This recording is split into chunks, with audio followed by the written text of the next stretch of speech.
প্রিয় ছাত্রছাত্রীরা, প্রত্যেককেই অ্যাম্বিশন ভাইবসের সম্পূর্ণ নতুন একটা আলোচনা পর্বে স্বাগত জানাচ্ছি। আমি তোমাদেরই সুমন দা এই মুহূর্তে সঙ্গে আছি।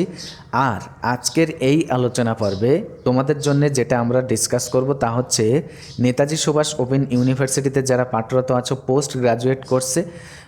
তো যারা তোমরা পার্ট ওয়ানের স্টুডেন্ট তারা কিন্তু বারবারই জানতে চাচ্ছিলে যে দাদা স্টুডেন্টশিপ রিনিউয়ালটা কী এবং এটা কোন ধরনের স্টুডেন্টদের জন্য প্রযোজ্য বা কত টাকা ফিস পড়তে পারে সেখানে, এবং আমরা যদি স্টুডেন্টশিপ রিনিউয়াল না করি তাহলে সেক্ষেত্রে আমাদের জন্য কী লোকসান হতে পারে, অথবা করলে আমাদের জন্য কী সুবিধা সেখানে আছে।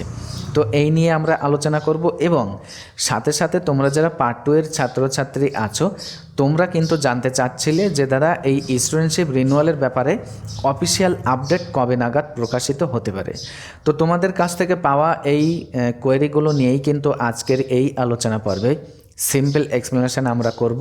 তো বরাবরই তোমাদেরকে মূল আলোচনা পর্বে নিয়ে যাওয়ার আগে যেটা আমরা বলে থাকি, যদি এরকম ধরনের এডুকেশন রিলেটেড বিশেষ করে তোমাদেরই কোয়েরিজের উপর ভিত্তি করে যদি এরকম ধরনের সিম্পল এক্সপ্লেনেশন পাওয়ার প্রয়োজন মনে করো তাহলে অবশ্যই তোমরা কিন্তু আমাদের অ্যাম্বিশন ভাইবসকে বেছে নিতে পারো। তো চলো প্রিয় ছাত্রছাত্রীরা, আমাদের মূল আলোচনা পর্বে তোমাদেরকে নিয়ে আসি।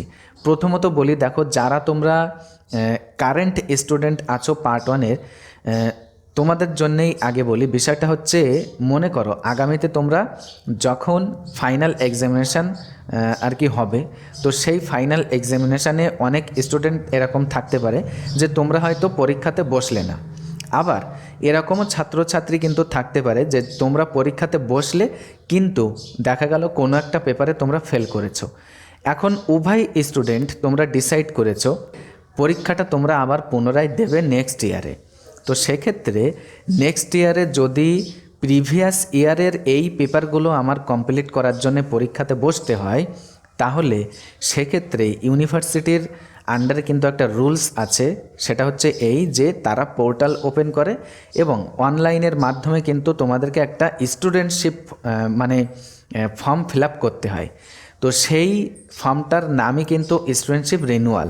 যদি তোমরা এই স্টুডেন্টশিপ রিনিউয়াল ফর্মটা ফিল আপ করো তখনই কিন্তু তোমরা এলিজিবল হবে ওই যে এক্সামে তোমরা বসনি বা যে এক্সামে তোমরা ফেল করেছো সেই পেপারগুলোতে এক্সামিনেশান ফর্মটা ফিল আপ করার। আদারওয়াইজ তোমাদের যদি এই স্টুডেন্টশিপ রিনিউয়াল ফর্মটা ফিল আপ করা না থাকে সেক্ষেত্রে তোমরা কিন্তু কেউই এক্সামিনেশানের জন্য এলিজিবল হবে না। এবার আসি এই স্টুডেন্টশিপ রিনিউয়ালের ফিসটা কত। দেখো স্টুডেন্টশিপ রিনিউয়ালের ফিসটা এখনও পর্যন্ত ইউনিভার্সিটি যেটা রেখেছে সেটা হচ্ছে 600 টাকা। ঠিক আছে, যদি পরবর্তীতে বাড়ে তাহলে সেটা কিন্তু অফিসিয়াল আপডেট আসলে তোমাদেরকে আমরা আমাদের এই সোশ্যাল প্ল্যাটফর্ম অ্যাম্বিশন ভাইবসের মাধ্যমে কিন্তু তোমাদের প্রত্যেকের কাছে তা আমরা জানিয়ে দেব। তো আশা করি তোমরা প্রত্যেকেই বুঝতে পেরেছো যে স্টুডেন্টশিপ রিনিউয়ালটা অ্যাকচুয়ালি কী এবং কখন করতে হয়, কাদের করতে হয় এবং করলে কী সুবিধা আছে, না করলে কী অসুবিধা আছে, এবং এর ফিসটা এখনও পর্যন্ত ইউনিভার্সিটি কত টাকা রেখেছে। এবার আসি আজকের আলোচনা পর্বের দ্বিতীয় অংশে। দেখো যারা তোমরা পার্ট টু এর ছাত্রছাত্রী, তোমাদের কিন্তু কোয়েরি ছিল এটা যে দাদা আমাদের জন্যে এই স্টুডেন্টশিপ রিনিউয়ালের ব্যাপারে অফিসিয়াল কোনো আপডেট আছে কিনা। দেখো এখনও পর্যন্ত ইউনিভার্সিটি কোনো কিছু কিন্তু অফিসিয়ালি জানায়নি। যখনই তারা অফিসিয়ালি আপডেট প্রকাশ করবে তোমাদেরকেও আমরা কিন্তু সেম প্রসেসের মাধ্যমে কিন্তু জানিয়ে দেব।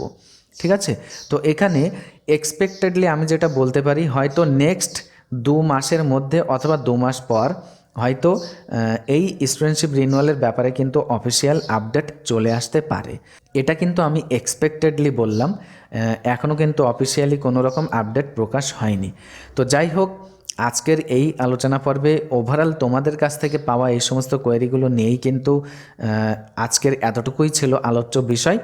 তো এর পরেও যদি তোমাদের কোনো ধরনের টপিককে কেন্দ্র করে কোনো ধরনের জিজ্ঞাসা তোমাদের থেকে থাকে তাহলে অবশ্যই আমাদের এই আলোচনা পর্বের ডেসক্রিপশান বক্সে দেওয়া আমাদের যে অফিসিয়াল হোয়াটসঅ্যাপ তার ডাইরেক্ট লিঙ্কে ভিজিট করে তোমরা কিন্তু আমাদেরকে তোমাদের কোয়েরিগুলো জানাতে পারো বা আমাদের কাছে পাঠিয়ে দিতে পারো।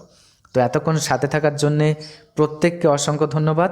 দেখা হবে নেক্সট একটি ইনফরমেটিভ আলোচনা পর্বের সঙ্গে।